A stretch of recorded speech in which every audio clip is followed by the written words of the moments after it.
జై శ్రీరామ్. అందరికీ నమస్తే అండి. నీకు సంబంధం లేని సాంప్రదాయంలో నువ్వు వేలు పెడతా ఉన్నావు అనేసి ఈ మాట ఆలోచించండి.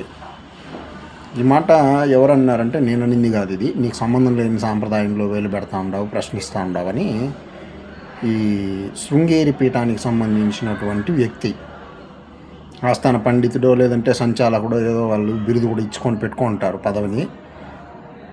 అతను దర్శనం వెంకటరమణ శర్మ. అతను అంటూ ఉన్నాడు, సరే మీ చతురాన్నాయ పీఠాలు, మీ స్మార్త పీఠాలకు సంబంధించినటువంటి విషయాలు వైష్ణవులకి సంబంధం లేదనే మీ ఉద్దేశమా?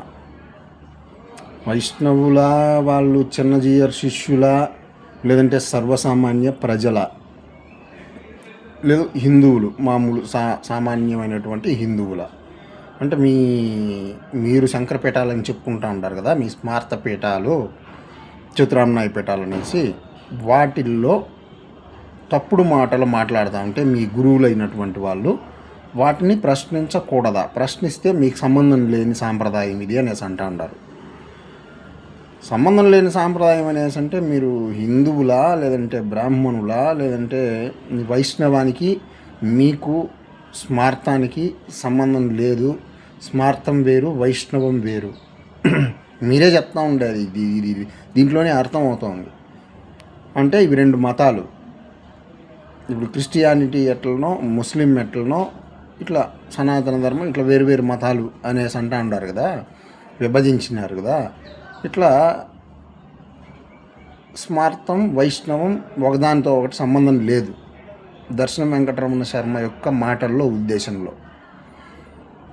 ఎందుకు మిమ్మల్ని ప్రశ్నించాల్సి వస్తుంది సర్వసామాన్య ప్రజలందరూ అనేసి అంటే, మీ గురువులే ఒక్కో పీఠానికి సంబంధించినటువంటి గురువు శంకరాచార్యుల జన్మ గురించి ఎప్పుడు, ఏ సమయంలో, ఎన్ని సంవత్సరాల క్రితం జన్మించినాడంటే ఒక్కో డేట్ చెప్తూ ఉంటారు. దాన్ని తేల్చండి ముందు.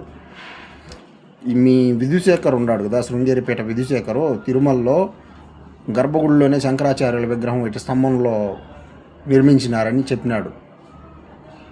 మళ్ళీ ధనాకర్షణ యంత్రం ఉందని అబద్ధం చెప్పినాడు. ఇవన్నీ ఏడుండాయి తిరుమలలో? ఇవి నిరూపణ చేసుకోండి. మీరు మీ గురువులను వచ్చి మాట్లాడమని చెప్పండి. దర్శనం శర్మనే నేను అడుగుతూ ఉన్నాను. ఇవి ఏదన్నా అడిగితే మీ పిల్ల బ్యాచ్ల దగ్గర నుంచి ఫోన్లు చేపించి బెదిరింపులు, బూతులు ఇట్లా మాట్లాడిపిస్తారు. ఇది ఇప్పుడు కాదు, ఎన్నో సంవత్సరాల నుంచి జరుగుతూ ఉంది కదా దర్శనం శర్మ. తెలుసు కదా నీకు కూడా. మాట్లాడు, సత్యం మాట్లాడు, అబద్ధాలు కాదు మాట్లాడేది.